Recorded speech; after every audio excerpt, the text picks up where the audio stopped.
For Live at 7. What's on the show tonight? Well, just a few minutes ago, I was showing you guys that video that went viral about 2.5 years ago. That was a Portland man in a drive-thru at a Chick-fil-A. And because of that video that we'll show you in just a few minutes, he got fired from his job, then came here to Portland, got fired again. We're talking about, is there a regret there? Is there a lesson for the rest of us to learn from going viral and getting in trouble? That is coming up. I think that should be a very interesting interview. Also here at 7, we are combing through 94,000 emails from Sylvia Hayes. They were just released a few hours ago. Already we're learning some interesting new things about former Governor John Kitzhaber's fiancée. Live at 7 starts right now. Live in HD from the KGW studio on the square. This is Live at 7. Look at that. Do you see that couple right there? I think they're either newlyweds or they just got engaged or something magical and great is happening in their lives because they have a professional photographer taking some rainy photographs. Although with the glistening bricks, it should look pretty beautiful when it comes out. So congratulations, you guys, whoever you are. On the show tonight, in our Talkbox segment, we're joined by the man behind the video you see over my shoulder. The anti-Chick-fil-A rant that cost one CFO a six-figure income and landed him now here in Portland on food stamps. We're going to be talking about how he feels now 2.5 years later. And in our Web Watch, a popular YouTube star transitions to TV. We're going to tell you about Grace Helbig's new talk show. Also, acrobats, jugglers, and contortionists. Oh my. Cassidy Quinn is live on stage at tonight's Umbrella Festival, and I promise not to make that Wizard of Oz joke again. We're going to start with this, though. The investigation into former Governor John Kitzhaber and his fiancée Sylvia Hayes. It just got way more complex. Governor Kate Brown released tens of thousands of emails in just the last 3 hours. KGW's Kyle Aboshi has been reading through them as fast as he can. He has more now from our newsroom. We're talking about 94,000 emails here. They date back to 2011, and frankly, we've just begun to scratch the surface. But the most compelling emails seem to focus around the time that this scandal started to really unravel. For example, in one email from late October, Sylvia Hayes writes to a colleague, quote, "Maybe you have not seen the media firestorm I'm in the midst of. It is very intense, painful, and embarrassing," end quote. Oregon Governor Kate Brown decided to release the emails today, arguing it was in the public interest. The emails include almost all communication between Sylvia Hayes and any official governor's office account from the time John Kitzhaber was in office. As you can imagine, many of the emails are mundane, day-to-day exchanges, but in one, the communications director for Kitzhaber informs Hayes that Willamette Week reporter Nigel Jaquess is asking for comment on a story. Now, you may remember Jaquess was the first to raise serious questions about Hayes blurring the lines between her public and private roles. Hayes responds with just 2 sentences, quote, "No more trial by media. I don't think responding will help." The emails also show that disgraced former Multnomah County Chairman Jeff Cogan reached out in support. To that, she replied, quote, "I'm having some profound personal healing and spiritual deepening in this process," end quote. Now, we'll continue to dig through all of these emails again, nearly 94,000 emails in all, dating back to 2011. We'll tell you what we find. Kyle Aboshi, KGW News. Kyle, thank you. Time now to get you caught up on some of the stories you may have missed today online and right here on KGW. Police say a wanted sex offender has been arrested for the 45th time. That is Robert Foster. He was on the run after his other 44 arrests. He was picked up this afternoon on suspicion of shoplifting.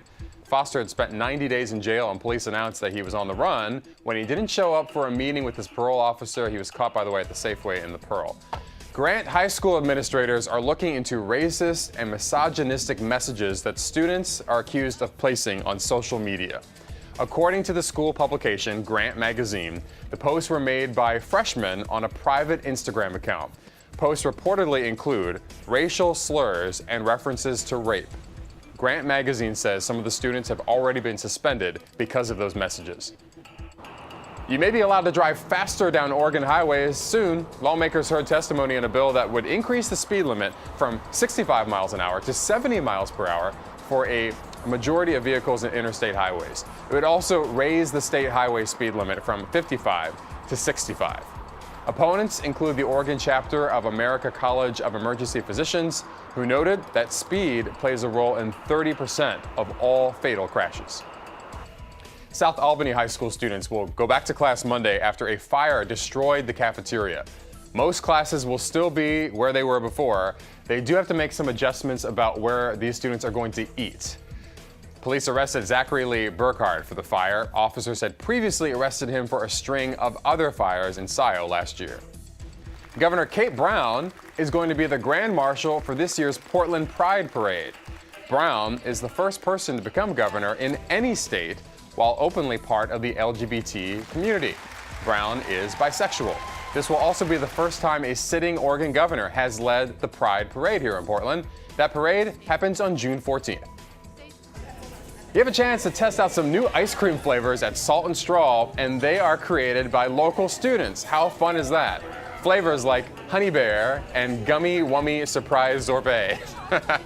Here's the best part. 15% of the proceeds are going back to the schools. Those flavors are going to be available until April 30th. That sounds awesome. This brings us to tonight's show question. If you had the chance to do what those kids just did, what would be in your ideal ice cream? And you have to give us a great name. If the kids could do it, so can you. I have faith on this Friday night. Reply to us on Twitter at The Square. Drop us a line on Facebook. However you get it to us, just get it to us, and we will share the best ones at the end of the show. Okay, still to come, I'm very interested in hearing from a former CFO who's here live in the studio, who earned six figures.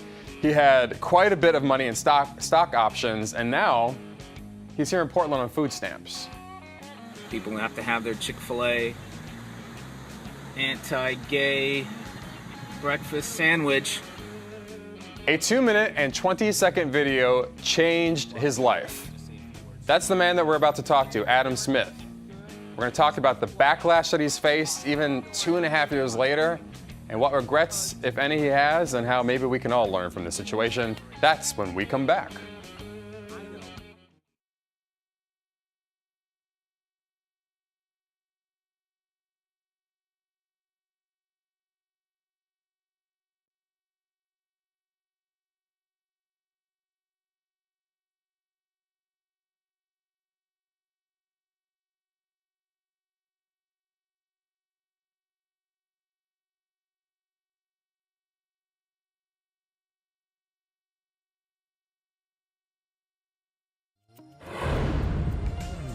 I don't know how you live with yourself and work here. I don't understand it. This is a horrible That's gonna be our corporation camera with there. horrible values. But you don't have to.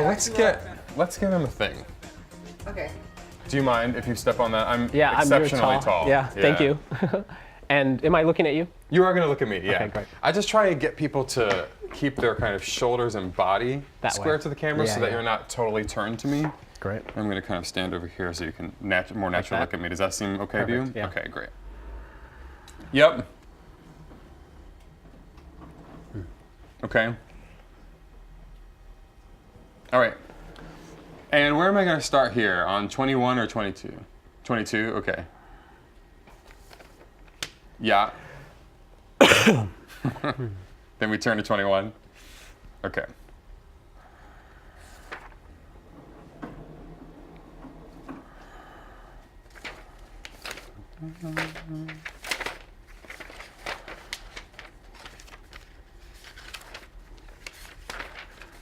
So are you guys living in an apartment or a house, or what's the situation right now? We've got a house. It's month Okay. to month. Yeah. And truly the situation is we've got 2 months left to cash flow, and we're moving back into our in-laws in Tucson if nothing happens. Oh, you are? Yeah, Okay.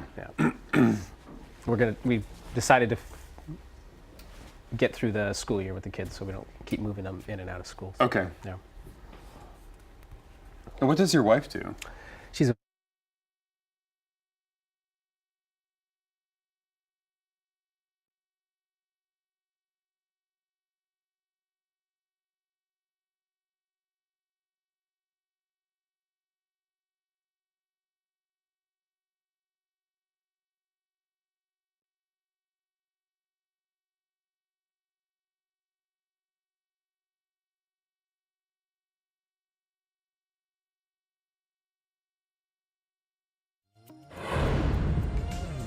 I don't know how you live with yourself and work here. I don't understand it. This is a horrible corporation with horrible values. That video got Adam Smith a lot of backlash when it went viral in 2012. He's here with us now. Adam came from a 6-figure salary in Tucson, Arizona. He got fired from his job, moved his family here to Portland, and then got fired from the job he was hired to helm. So he is now living here on food stamps with your family in a very much not ideal situation. Your story went viral 2.5 years ago when you posted that video on YouTube.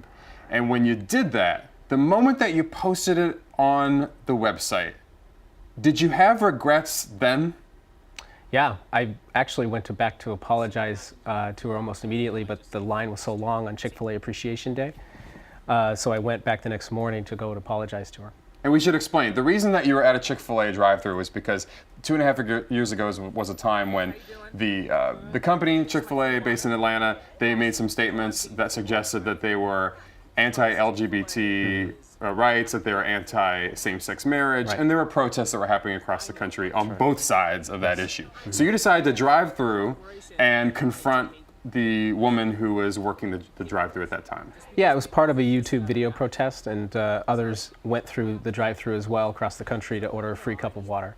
I just got emotional and started talking more than I should have. The backlash really came because, not necessarily because of your views about Chick-fil-A. A lot of people agree with you about that. There are thousands of people who agree with you about that. The backlash came because of the way you spoke to this young woman. That's right, yeah. So what is your thinking 2.5 years later about the way that you had that conversation with her? Well, one, I understand that I was being really emotional because I was protesting. But now I know, even at the time, that it was not. You can protest in kindness. You can still stand up for rights, and you just don't have to belittle people to do that. But this was my first protest for gay rights, and I didn't know better, honestly, but I definitely know now. So when you say you didn't know better, you thought it was okay to confront the woman at the drive-thru rather than perhaps, I don't know, sending a tweet to the CEO of Chick-fil-A? No, I think it was okay to go through the drive-thru and order a free cup of water and then drive away and be part of that organized protest that I was in. But I don't think it was okay to talk to her like that. Okay, so since then, you have apologized to her, you made another video, and then she went on national TV and said that she accepted your apology. She did, yeah. Flash forward, I should say, to now, and you still can't get a job because of that video. Yeah, companies are afraid that it's going to be a distraction to the company. And some companies may not have the same views as I do. And, it's a multitude of reasons, but yeah, it's companies don't really want to get bomb threats, right? And that's what happened to my first company. And I think that's Your company, Tucson, got bomb threats because of your video. that's right. And was that part of the reason they told you that they were going to have to let you go? They didn't give me the reason, but I know I believe that's the reason why. So they fired you without cause? They didn't give me a reason. Yeah. They just terminated you? Yeah. You came here to Portland, and then the same thing basically happened again once they discovered the video. Right. The company that I got hired here in Portland wanted to know about the video up front, and I didn't tell them about the video up front because I thought 15 years of experience trumped 2 minutes and 20 seconds. And it didn't. So 2.5 years later, where do you go from here? Right now, I have just published a book, $1 Million Cup of Water, and put out my story and who I am. And I think that's really important because I think it's really hard to hire a guy who's got a 2-minute, 20-second video and such really tough media backlash in the beginning. And I thought I need to get really vulnerable, and I really need to tell who I am, because I'm a really kind person, and I'm really good at what I do. But companies can't get through that if they see a 2-minute, 20-second video. So I decided to just throw it all out there. You have paid quite a price, Adam, for your crime, if that's what you want to call it. But do you think the punishment fits the crime? I don't. I think I had really great intentions. I feel like an apology was definitely appropriate, and I did that on my own accord. My company didn't want me to apologize, and I'm proud of the stand that I took, but I'm not proud of the way I took it. But I definitely don't think this should happen to people, especially when I did the protest on my own personal time, and I didn't say who I was. I didn't represent my company, but some people let my company know that that's what I had done, and then of course made some bomb threats. Finally, we just have a few seconds left here. What is next for you? I'm looking for an organization that can see who the person that I am. And I'm a wonderful human being. I have definitely made mistakes, but I'm not afraid to admit them. But the money must be running out at this point. You guys are on assistance, government assistance. Yeah, so we've got about 2 months left to cash flow, and if something doesn't happen in Portland, we would love for it to happen in Portland because this is a beautiful city. We've fallen in love with it. We have wonderful friends here, but we need to probably move back into my in-laws in Tucson soon. Adam, I appreciate you coming on here. It's good of you to answer our questions, and please keep us up to date and let us know what happens in the next chapter. I will. Thank you. Thank you. All right, we're going to switch gears now and turn to Cassidy Quinn, who is apparently live on stage at the Alberta Rose Theatre for the Umbrella Festival. Cassidy, there's someone spinning behind you. There is, Reggie. I am not on stage at the moment because this is Tempos. They are a contemporary circus troupe from right here in Portland, and they do amazing things. Oh my goodness, they are so talented. They are one of the performers from this weekend's Umbrella Festival. Tonight is the second night. The show starts at 8 o'clock, and we're going to be seeing some of the other talents coming up.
I love a great show, and it looks like people tonight are in for a really nice one. Contortionists, acrobats, jugglers, dancers, you name it, all under one umbrella, if you will.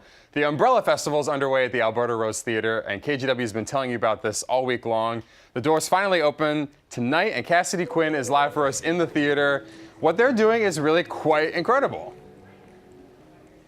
Oh yeah, Reggie, so many incredible acts and an incredible joke there with the whole umbrella thing. Now you will notice right here inside Alberta Rose Theatre, I'm on the stage and there are actually some umbrellas in here. So it does relate to the Umbrella Festival of Circus and Comedy. Tonight is the second night. Right now you are watching Nanda. They are ninja acrobaticalists. But to tell us about them, we have Noah Mickens, who is the artistic director here. So what are we witnessing at this moment? Oh, well, these guys are called Nanda. They are, as you say, ninja acrobaticalists clowns. Nanda has been performing around the Pacific Northwest for years and hasn't really done a show in Portland for some considerable while, like several years. So we have them coming this Sunday for our big grand finale show. They're going to perform their full-length show and also along with performances by Cirque en de Route and Asha Gujesic, Asha Bisson Rouge, and also the Smut City Jelly Roll Society, and all manner of other extraordinary circus and physical comedy performers. This Sunday is when you can see Nanda next. Oh my goodness, they are amazing. I've never seen anything like this before, but they're only one part of the Umbrella Festival, so oh my goodness. So they're here a little bit tonight and also on Sunday. What else can you see at the Umbrella Festival? Well, thank you, everybody. Thanks, folks. The audience, by the way, the doors open at 7 o'clock. They are really enjoying this. My photographer, Scott, has a smile on his face, too. So yeah, we've got Michael Troutman here as well. Michael's a pretty cool cat. I just met him a few minutes ago, and he's performing tonight, and then also performing again for the Sunday matinee. Is that correct?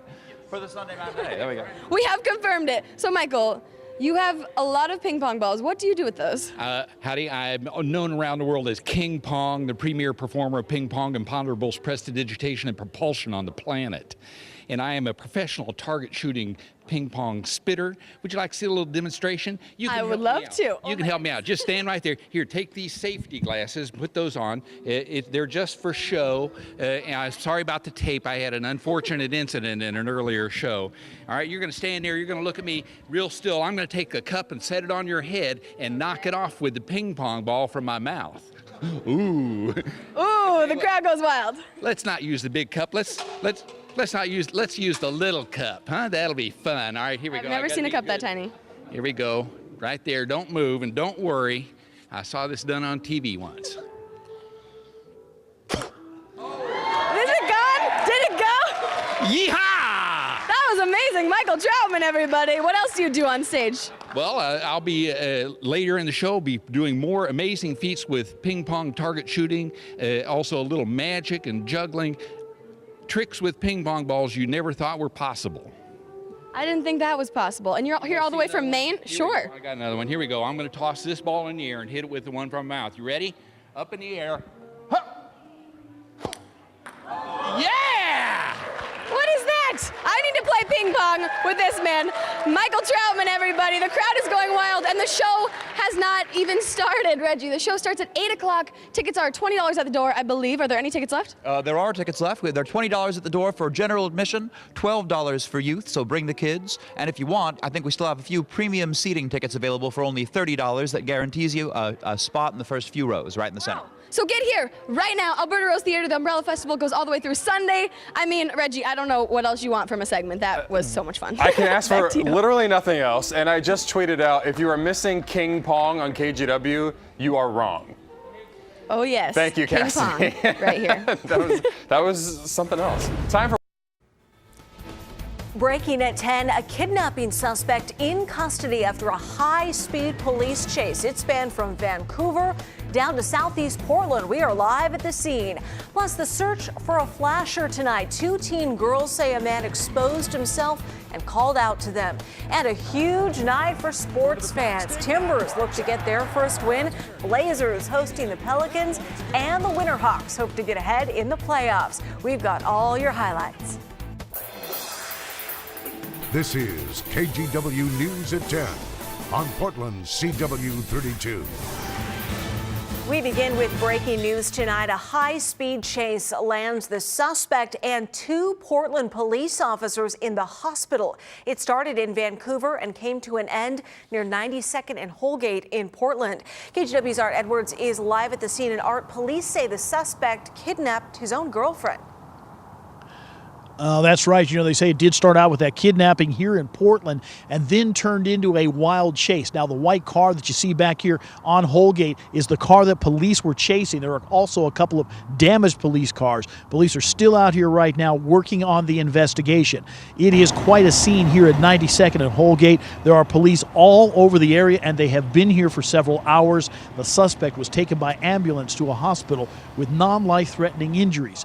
Now, police say that a man kidnapped his girlfriend in Portland, drove to Vancouver, where she escaped and called 911. A wild chase followed, starting with Clark County officers, then picked up by Portland police at southbound 205.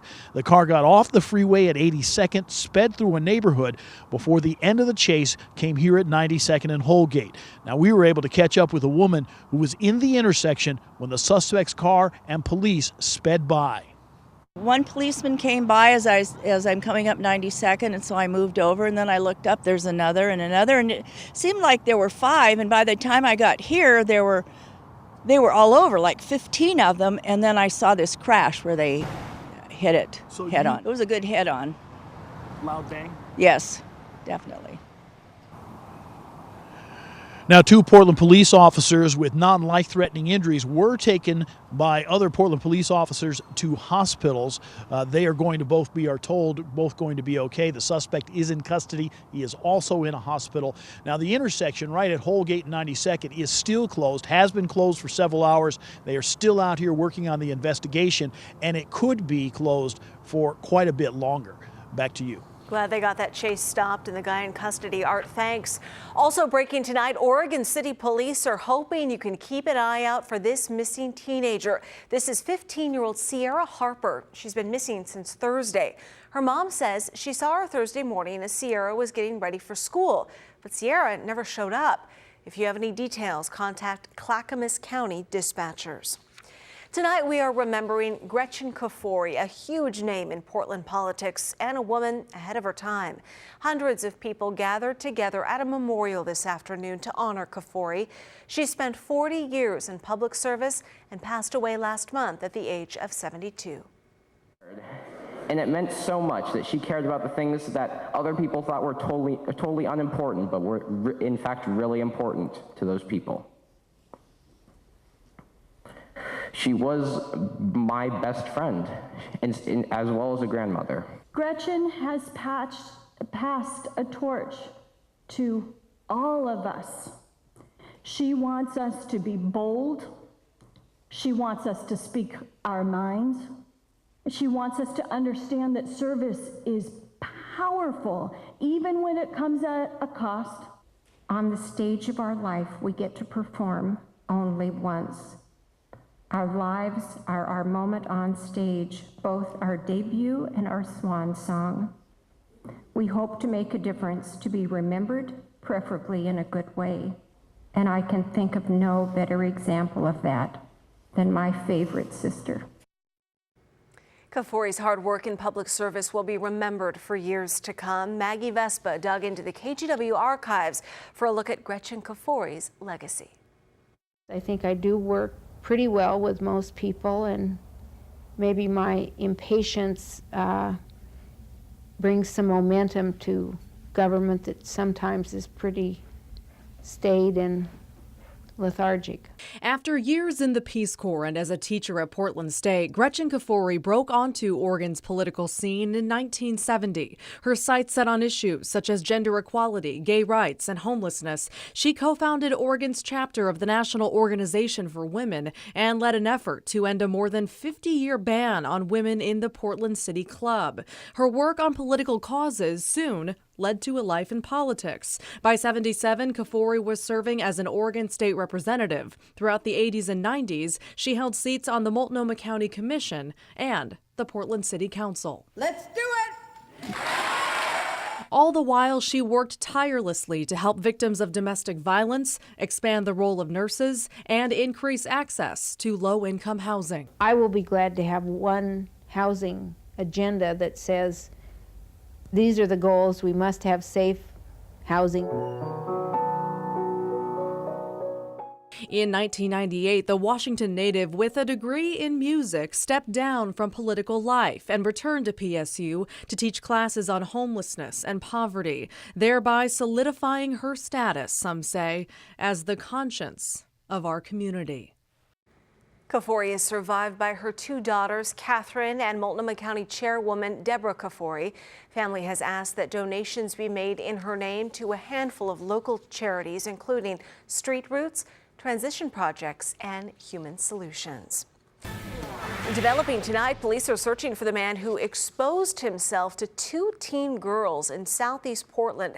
The girls tell police it happened around 11:30 last night. They say a man was standing in a driveway exposing and fondling himself near 49th and Taylor Court. He reportedly called out to the girls, but they screamed and ran home. One of their parents went back to find the suspect, but he was gone. Police also searched but couldn't find anyone. I'm struck with, is this just a garden variety guy weirdo, or is it more serious than that, where it's bordering on some predatory behavior that we as vigilant neighbors should keep an eye out for? The girls say he's a white man in his late 50s, around 5 feet 11 inches tall, 210 pounds. He has sandy shoulder-length hair and looked to be a transient. If you have any information, call Portland Police. Oregon State troopers are searching for the driver involved in a deadly hit and run. It happened in Albany near Century Drive and Kaiser Avenue. Investigators believe sometime between 11 last night and 7 this morning, the driver of a silver sedan hit and killed a man walking. The car would have damage to the passenger side headlight, bumper, and missing its passenger side mirror. If you know anything, call Oregon State Police. Road crews have filled in a sinkhole that opened up near Troutdale. Traffic is now reopened near the Stark Street Bridge, but take a look at what closed it. Crews got calls about a pothole, and when they went to check it out, turns out it was a developing sinkhole. There will be more road work Monday, but it shouldn't require a full road closure. Well, between the Timbers, the Blazers, and the Winterhawks, more than 50,000 fans were out enjoying a huge sports night in the Rose City. The good news, there were enough wins to go around. All 3 teams playing games at home tonight. Blazers fans are feeling a little stress relief after they clinched the Northwest Division and a spot in the playoffs this week. But the Timbers had a huge showing in front of the Army against the team with the best record in the MLS. The 3 games at the same time meant a tough decision for some sports fans. We talked to one man who has season tickets to both the Blazers and the Timbers. The Blazers are coming down to a playoff run. They have a few games left, but the atmosphere here, the electricity that you feel coming to the games here at the Portland Timbers is that trumps the Blazers. That is a tough decision. What a night for NCAA basketball. Still to come, a blowout in one game, down to the final seconds in another. Joe Becker has highlights from all of tonight's games coming up in sports.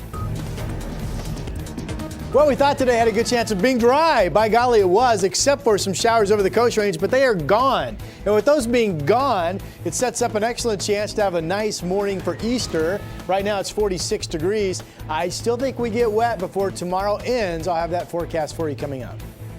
Plus, Uber is getting driven out of town while the ride-sharing app is stopping service in Eugene. And saving water, how one California agency is hoping to make major cutbacks during the drought.